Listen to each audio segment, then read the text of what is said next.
See this? These bricks can tell you. Aren't you curious about our story? Follow us. Just remember, only one, the spirit of CJ 제일제당.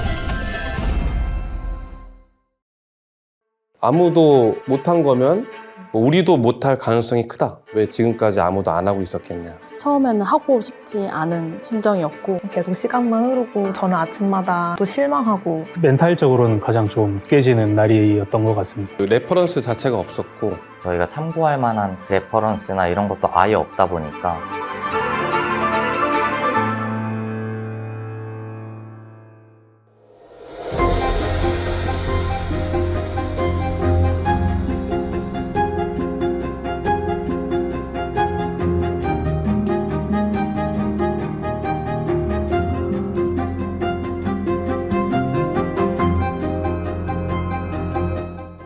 그 미군이라는 직종 자체가 미국에서는 굉장히 그 존경받는 직업이잖아요. 과연 미군들은 어떤 제품을 먹을까? 미군이 K푸드를 먹는다. 되게 특이하다라는 생각을 했던 것 같아요. 그리고 국내에서는 아예 납품 사례가 없는 미군납에 대한 시장 정보를 입수를 한 거예요. 그래서 저희 입장에서는 되게 큰 기회고 화이트 스페이스라는 생각이 들었고 그래서 되게 반가웠던 것 같아요.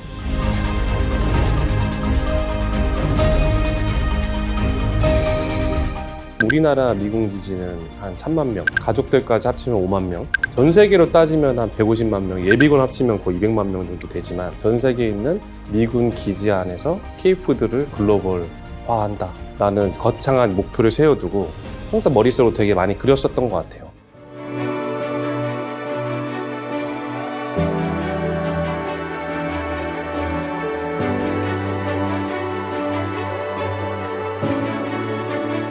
군대의 특성상 그 2, 3년마다 계속 인원들이 교체가 됩니다. 주한미군 기지에 있다가 뭐 괌으로도 가시고 뭐 일본으로도 가시고 뭐 미국으로 다시 돌아가시고 2년마다 3만 명이 고객이 계속 바뀌는 거잖아요. 저희는 그대로 있는데.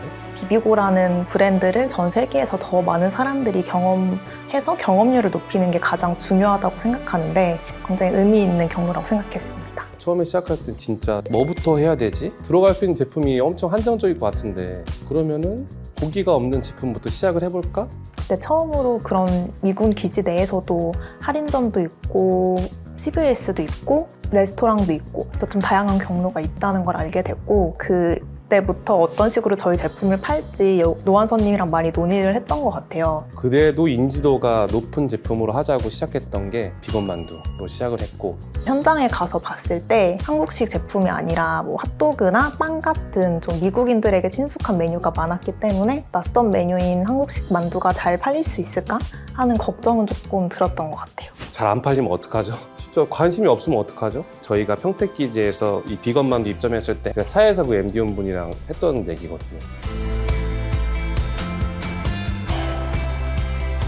저희가 평택기지에서 비비고 비건만두 3종으로 행사를 진행했을 때 3일 동안 코스 가격으로 $10,000를 팔았습니다. 매장에서 기대하는 기대치는 5,000에서 6,000달러 정도? 그 정도로 많이 팔릴 거라는 생각을 못 하셨던 것 같아요. 결국에는 걱정한 만큼 이제 생각하는 것 이상으로 성과가 나와서 같이 기뻐했었죠.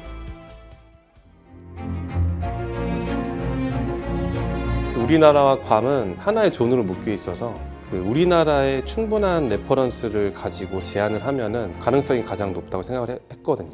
그 뒤로 한 달 뒤에 바로 괌으로 갔죠. 그때 MD1 두 분을 모시고 갔었는데 괌 미군 기지는 또 주한미군과 다르게 백그라운드 체크를 합니다. 들어갔는데 너무 까다로운 거예요, 절차가. 저희가 뭐 북한 사람인 줄 알고 막 신상조사도 하고 외부인이라고 경계도 엄청 많이 하고요. 저희가 한 7시쯤 들어갔는데 거의 한 12시, 1시까지 기다렸었어요. 불안했죠. 이게 한국도 아니고 괌까지 비행기 타고 숙소까지 다 잡아서 왔는데 이거 우리 이러다가 못 들어가면 어떡하지? 막 그러면서 기다리는 상황에 그분이 오셨어요. 괌은 만두랑 떡볶이를 그때 같이 판매를 했고 저희가 진짜 입구 앞에까지 가서 MD원 분들이랑 지금 시식 행사 하고 있으니까 한번 드셔보셔라 하면서 뭐냐 이렇게 물어보시면은 테이스티, 헬로 테이스티 해서 우리 무조건 줬어요. 먹어봐야 맛을 알죠. 뭐 저희를 굉장히 낯설어 하시기는 하는데 그래도 끝까지 먹여보고 모시고 와서 판매로 이어지게끔 핸드폰을 켰어요. 아파트, 로제 아파트를 틀었죠. 떡볶이, 비비고 떡볶이 막 이러면서 이제 하면 웃으면서 와요. 하루에 400개, 500개 이렇게 판매를 했으니까 우리는 숫자로 보여줘야 되는 거니까 여기서 정말 잘해서 좋은 결과물을 가지고 출장을 마무리해야 되겠다. 그냥 우리는 그냥 죽었다 하고 팔자. 열심히 팔자. 그 생각을 하고 했죠. CJ 염두현 대단하다고 얘기하셨어요. 괌에서는 한 9,600달러 정도. 그 미군 장병들에게 K푸드에 대한 경험들을 주고 싶다. 이제 그분들의 입장에서는 저렇게까지 열심히 하나? 판매하고 끝난 건데 저렇게까지 와서 판매를 우리 대신에 해주는가? 근데 결과도 되게 좋네? 라고 생각을 하시다 보니까 그 점에서 신뢰가 많이 쌓였던 것 같습니다.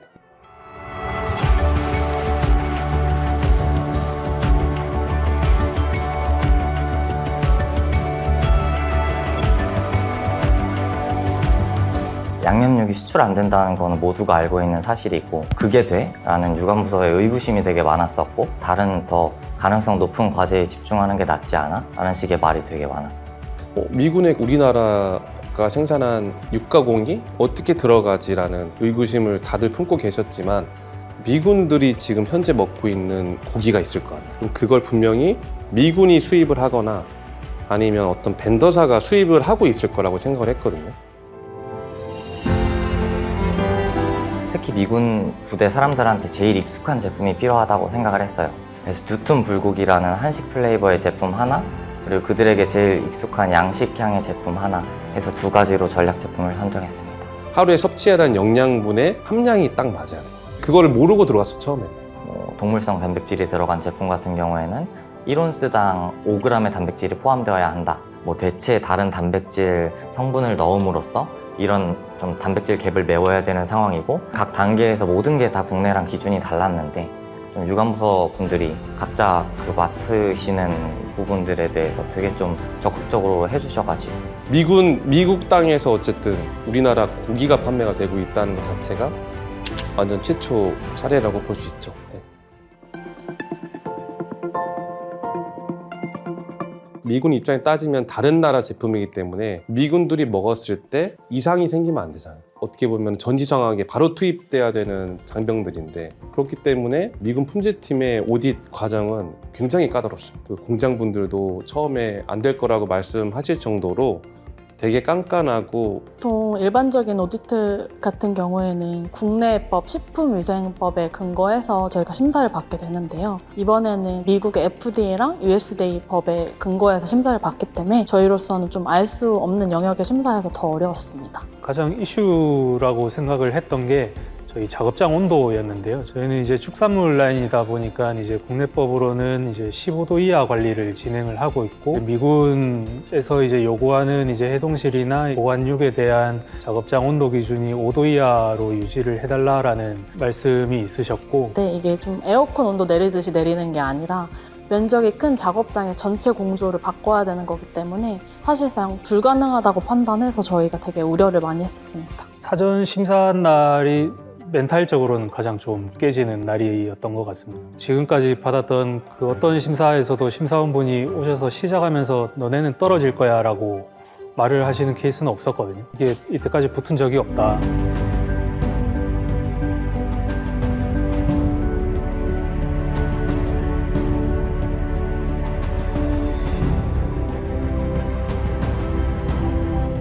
이게 좀 희망이 있나? 당연히 떨어질 건데 왜 받지 하는 되게 좀 두려움이 있었고 그 부분이 힘들었는데 이 악물고 한번 해보겠다 이렇게 생각하게 되는 계기도 됐었던 것 같아요. 저희 부서장님들이랑 이제 공장장님이랑 바로 협의를 해주셔서 제조 환경에 대해서 빠르게 투자가 진행이 됐었고 그래서 사전 심사할 때 이제 저희가 주요하게 본 심사를 준비해야 될 사항들에 대해서 조금 집요하게 문의를 했던 것 같아요. 미흡 사항들에 대한 개선 내용을 조금 더 어필하기 위해서 10번에 걸쳐서 이제 추가 제출 자료를 드렸었던 내용들이 있었습니다. 그 까다로운 기준을 공장에서 맞춰주신 거죠. 되게 감사하게 생각했죠.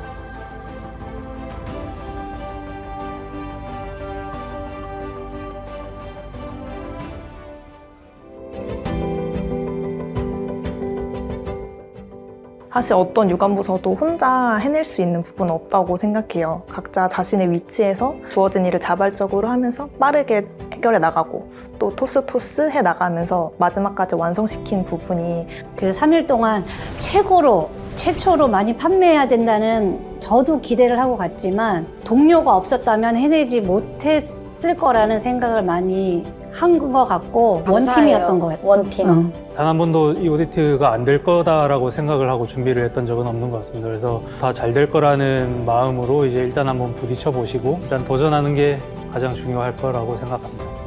처음에 제가 안 된다고 했던 게 부끄러울 만큼 되게 많이 배웠던 심사였고 마지막에는 진짜 하길 잘했다는 생각이 들더라고요. 저는 솔직히 대단한 건 없는 것 같고 레퍼런스도 없고 프로세스마다 허들이 많았잖아요. 포기하지 않고 그냥 뭐 필요한 정보들이 뭔지 같이 파악하고 그 정보들을 어떻게든 뭐 직접 서칭을 해서라도 알아내려고 했던 그 노력, 그냥 그 사소한 노력이 끝단 실행력이지 않았을까 싶고 가장 장병이 많이 상주하는 그 기지가 일본, 오키나와 쪽, 하와이, 이제 알래스카 이제 그 정도로 영토 확장을 계획을 하고 있고 마지막으로는 급식 쪽을 지금 들어가려고 준비를 하고 있습니다. 제가 어떤 영향을 끼칠 수 있을까라는 거에 대한 되게 고민을 많이 하거든요.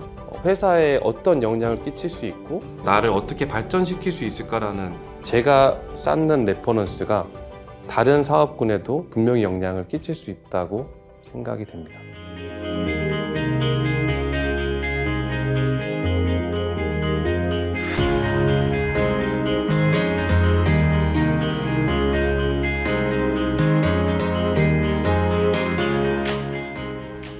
그러니까 이 기업의 조직이라는 거는 굉장히 정체가 많이 됩니다. 이 타성에 많이 적게 돼 있어요. 익숙한 것로부터 탈피될 수 있도록 강한 실행력 갖고 이 성과를 잘 내는 조직이 강한 조직이에요. 실행은 전 조직이 다 해야 되는 거죠. 그때 필요한 게 리더십이 되는 거죠. 리더, 계층별 리더들의 리더십이 있어야 그런 강한 실행력으로 구현될 수 있는 거다. 그래서 우리가 온리원적인 성과를 내야 돼요.